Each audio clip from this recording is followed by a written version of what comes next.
बिंदु पर, किसी पॉइंट पर मन को केंद्रित करना होता है, किसी लक्ष्य में मन को लगाना होता है।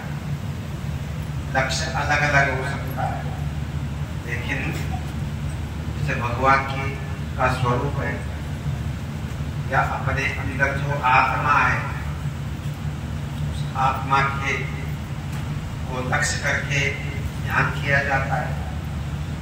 मैंने निर्गुण ध्यान भी होता है और सगुण ध्यान भी होता है।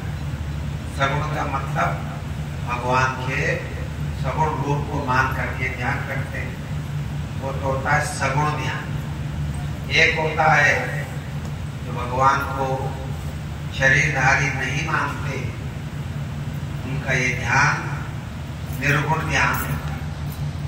वो आत्मा को मानते हैं, आत्म तेज को मानते हैं, और ये मानते हैं भगवान को शरीर धारण करने की जरूरत नहीं होती। वो सर्वसमर्थ है, अपनी इच्छा से सब कुछ कर सकते। तो ये ध्यान के दो प्रकार के विषय हो सकते हैं, निर्गुण का ध्यान और सगुण का ध्यान। ध्यान आप किसी का भी करो, लेकिन आपको रोज एक ही बिंदु पर अपने मन को केंद्रित करना होता है, उसी को कहते हैं धारणा। और ये धारणा बाहर किसी वस्तु पे नहीं होता।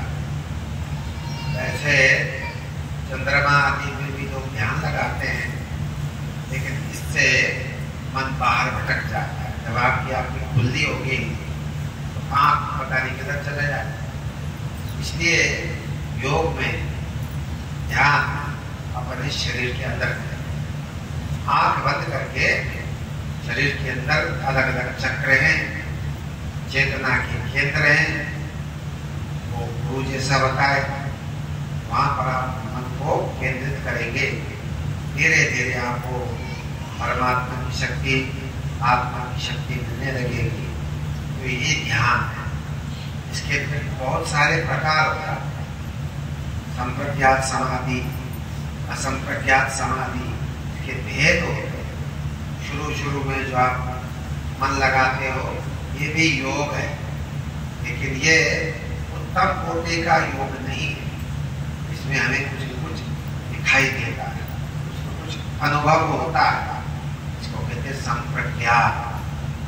और एक योग होता है जिसमें कोई दृश्य नहीं दिखाई देता, कोई अनुभव नहीं होता, केवल शांति, परम आनंद और परम ज्योति का ध्यान रहता है कि ज्योति स्वरूप हूँ, मैं सर्वत्र हूँ, आदि आदि भाव उसके होते हैं, उसको कहते हैं निर्बीज समाधि। तो ये योग का विषय है, ये कठिन विषय है, लेकिन इसके लिए लगना पड़ता है। तो यहाँ भगवान कहते हैं योग करने में भी बहुत सरल है।